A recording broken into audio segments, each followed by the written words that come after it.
What's up, guys? Welcome back to the Grit Behind the Ground podcast, and we are your hosts, Destiny and Eric. So today we are talking all about locations and some key points that we have learned along the way that we believe is some really cool factors you need to think about when considering your locations. Yeah, for sure. All right, so we're going to kind of dive off in here and just let you know what we've learned along the way and what's helped us. So the first thing that we think about when we're looking at a new location is what? The first thing that we always do is we go to our state's DOT website and look up the traffic count. Yeah. It's kind of sad, but we're just like, oh my gosh, I wonder what the traffic count is around here. Like when we're going to go get lunch and stuff. We have made it to that point in our life. But yeah, so for us, it's the Alabama. Just Google your state, DOT, and then it'll pop up some stuff. Now, granted, you're not going to ever get that specific location all the time that you're looking for, that corner lot, but it will give you the general area, and it's super helpful because in the coffee industry, there's about a 2 to 5 conversion rate per person for your traffic count. So let's just say there's 100. I'm not good at math. You do it.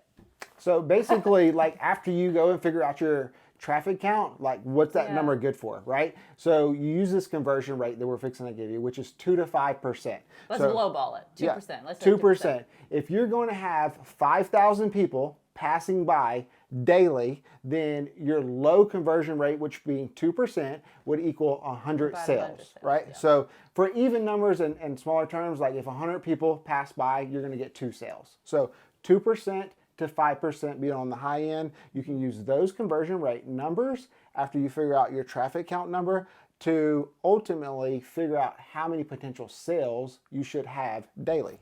And if you have those potential sales, you can times it by your average ticket price, and you can figure out an estimate of how much revenue you can get from that location. So it's really cool. Whenever you're looking at like 10 different locations, and in the kind of, I guess, trend of the sales, and you can obviously you're going to pick where you're making or where you potentially could make more money versus the lesser one. Right. So it's really neat. And another cool thing is if you choose to kind of partner up with maybe a shopping mall or these new little places that are popping up that might have a boutique and a florist and an art shop. I mean, that's kind of like a coffee vibe anyways, or salon. Then if you partner up with them, it ups your conversion rate 1 to 2%.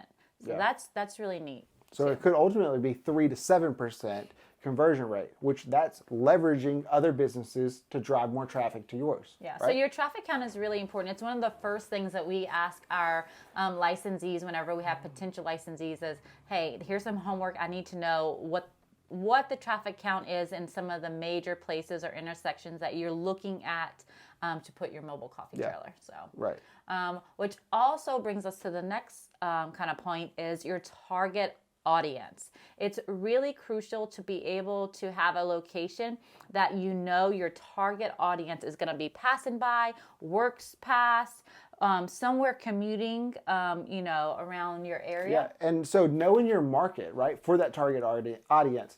For our market, we know that we don't have a lot of industries or big job companies here. Our biggest employers are going to be our hospital and our school system. So we targeted those heavily, right? We got out in the community. We made connections with key people that were either in HR or the superintendent of the school and built those relationships. And then ultimately came in with coffee carts, trailers, and partnered and focused on them. Yeah. So it's really important to think about, okay, who am I trying to target? I have a really cool story. So coffee is amazing and social media is cool because I have been talking to this couple in the Philippines, and their target audience is call centers. So they open up their cart between 8 at night and 12 in the morning. 8 at night. Yeah, I know that's a while, and they are crushing it. And so, but if you transfer that, I guess to our time, it's during the day whenever we're calling or whatever. So you remember that hot dog cart that was outside that bar downtown I know, like 2 a.m. Montgomery? Yeah, they were crushing it too. They knew their target audience. Right? They knew where their clients were, their customer was, and they went and targeted them, right? So figure out your local market. That's what I would say there. Yeah. For sure. So another thing that maybe consider is your competition. Yeah. What we like to do is product research, we call it, but we go in, we experience a coffee in another coffee shop. We take away some of the things. How did it make us feel? What things might have, felt good to us? What are some things that are slacking? What are some things that they're missing that I can turn and go and implement into my coffee shop and have that edge on them, Yeah. Bring it back, implement it, and then also improve it. Yeah, right? fill the gaps. Yeah. There's if you can fill a gap and solve a problem or a need for a customer, then it's a win-win situation for both we parties. just did this the other day. Yeah. Like we went into a local coffee shop, ordered something, and they were taking and writing the Destiny's name on the cup, and then they repeated it back to them. That wasn't something that we were doing at that time, but immediately went back and implemented it because she was like, they asked me my name. They knew my name. Spelled it right. Right. It was how to spell your name, right? Yeah. So she liked the way that made her feel, and she was like, okay, well, I'm going to implement that into our business. And not only that, when you're talking about competition, like strategically putting yourself around other competition is not necessarily a bad thing. I mean, there's pros and cons either way you go, whether or not you're the only coffee shop or if you go and you set up close to another coffee shop, right? Because everyone has preferences, and that's why you see McDonald's and Burger King building right next to each other. So you could either leverage it for your benefit, you know what I mean, or you could be the only player. So I think they said also that statistics say that when you have two industries that are close by each other, it doesn't take away from one. They both actually grow. Right. Yeah, we learned that when we was doing the food truck part studies. Is basically that you have two barbecue trucks, then both barbecue trucks sales increase by both of them coming together into that park versus taking away from sales. So that was pretty interesting. Yeah. It's awesome. So the next thing that we like to consider is visibility and accessibility, which is really, really big for us because if they can't see you, they don't know you're there. Oh, yeah. You can have the best coffee in the world, but if they don't know you're selling coffee, I mean, no one's going to buy from you, right? Yeah. So let's think my target audience is healthcare workers, school teachers. I'm not going to go park on an industrial parkway, 10 miles away from schools or hospitals. I'm going to park strategically where they can see me. Yeah. And then also, let's say you have a big, beautiful parking lot, and then you got some bushes over here. I'm not going to park behind the bushes, guys. Right. You know what I mean? So our hospital is located off Main Street, and then there's ultimately 3 roads that come in off of Main Street. And ultimately, you look at those 3 roads and you say, okay, well, if I set up beyond this road, it doesn't matter which road that they take, they have to pass me. Okay, so that's the most ideal location. But if that location is not available, then what's location B? And then C. Yeah. The B part to that is accessibility. And we learned really quickly that how convenient it is for people to stop determines if they're going to stop. Right. Someone will not stop like super fast if it's inconvenient for them, if they got to take a right turn, if they got to cross over traffic. And so specifically, we are leaking into our neighbor city slowly but surely. And so we're trying different locations. And for our product research, it's really neat to get feedback. So what we do is whenever customers are coming up, we're asking them, we're talking to them, like, how hard was it for you to park? Did you get in pretty easily? Do you, was it congested? But then also we're having conversations like, hey, what part of the city do you locals like to avoid? Like, where is it busy at? What times of days do you try not to go downtown or go on the bypass? And so it's really cool to get that feedback because I'm not a local yet. And so I don't know the stereotype areas that the locals put on locations. And you wouldn't believe they do. So just ask. And it's cool for them to know I care. Like, I care. Did I make your life easier or harder to try and get your caffeine? Right. And it's kind of 2-part. Like, right. A is I've already launched my business and now I'm talking to customers and getting feedback. But the other part is before you even launch, that's when you get into the community and you talk to other business owners, right? So there's a step for the people who are just getting started and the people that kind of been doing it for a while. Yeah. And to close it all up, I cannot not talk about something to do with brand. So it is very important, though, to think about your brand identity and your brand image when choosing a location. So for us, we're very kind of minimalist, super kind of simple. We love trendy kind of vibes and locations because to me, that speaks to my ideal customer or my target audience to be more upscale and a higher quality.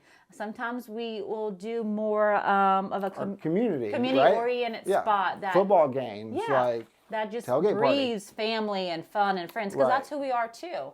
Tell them the cool story about the horse.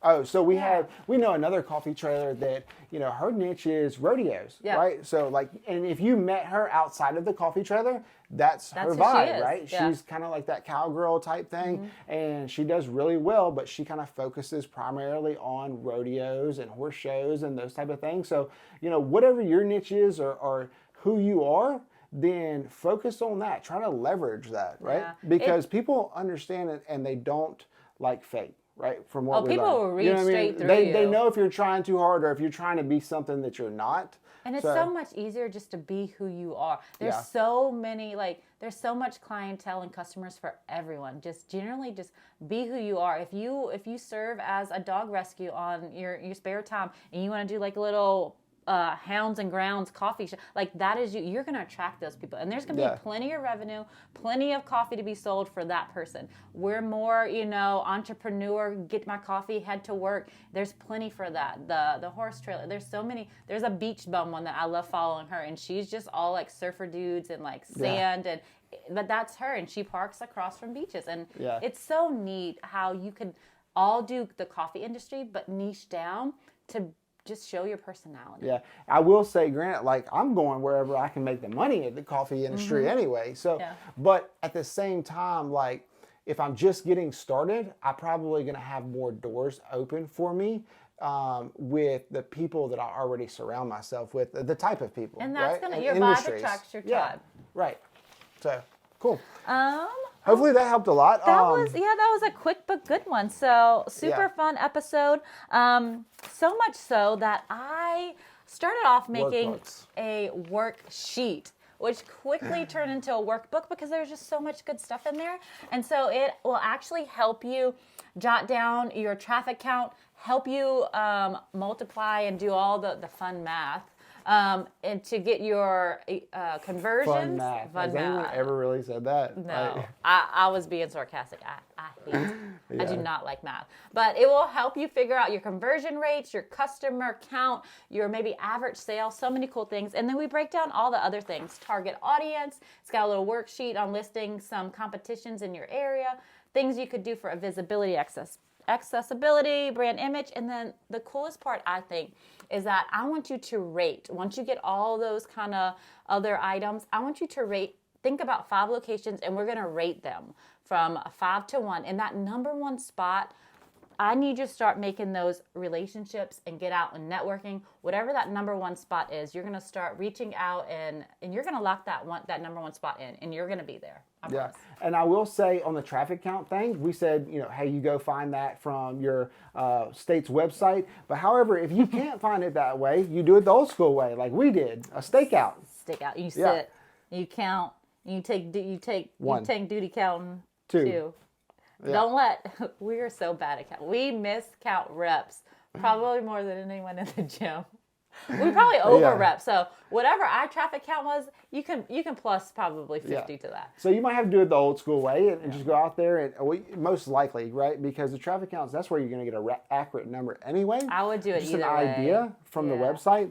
And then the second thing, what about, so this booklet, this workbook that we're going to be giving away to people free if they click on the link and sign up for how long? I don't know. Let's do it. Let's do it for a week, maybe? Because maybe 2 weeks. We might forget about it. We're ultimately using a lot of these resources and tools that we're creating for our brands, owners, and licensees and things like that. So we're not sure. We might put that into an actual book for them. And at that time, we might do a online course because there's so much information that you guys are requesting and needing, and it's just so hard to put it all over. I think it'd be really neat to have it in one spot. If someone's like, hey, I need to knock all these things out. Right. So I think I'm starting in the mobile coffee industry, and I want a quick guide on how to get started. We're working on it. A to Z. We're working on it. Yeah. But meanwhile, another thing that I know we got to go, but another thing I want to touch on right quick is numbers. So it's easy to be able to calculate numbers and conversion rates because I have my numbers already. But when I started out, I did not have numbers. Not gonna lie, you're not gonna be able to ask any competitors. They're not gonna tell you. I wouldn't tell you. But the beautiful world of social media, specifically Facebook groups, Oh yes. is Yeah. it really is beautiful. Like Right. they specifically, for some reason, are focusing on competition, community over competition. Yes. And so you can go to Facebook, and even if you don't have a Facebook, go start one just to Google mobile coffee trailer business entrepreneurs, because there's a good bit, and they are sharing. Everyone is open and transparent, and there's real numbers and real conversations within those groups. Yeah, so there's several mobile coffee group pages, but we actually started the one that is the Mobile Coffee Business Entrepreneurs, and we're active in there. Yeah. So, if you want to connect with us, if you want to send us a message or you have concerns, we're definitely there answering questions, and then we have a great community that's giving back and paying it forward. So it's a cool place because the world can be a little harsh sometimes, so right. that's a little light, but We're going to keep serving light with coffee, and helping everybody. so if this was super helpful or even remotely helpful to you, just save it for later. You can come back to it, subscribe, all the good things, because we plan on giving out some good nuggets. And then what else? That's it. That's it. Connect with us and send us some questions and comments if you want us to talk about a topic next time. Until next time. Yeah. Bye, guys. Hopefully the sound works this time. Watch the phone die.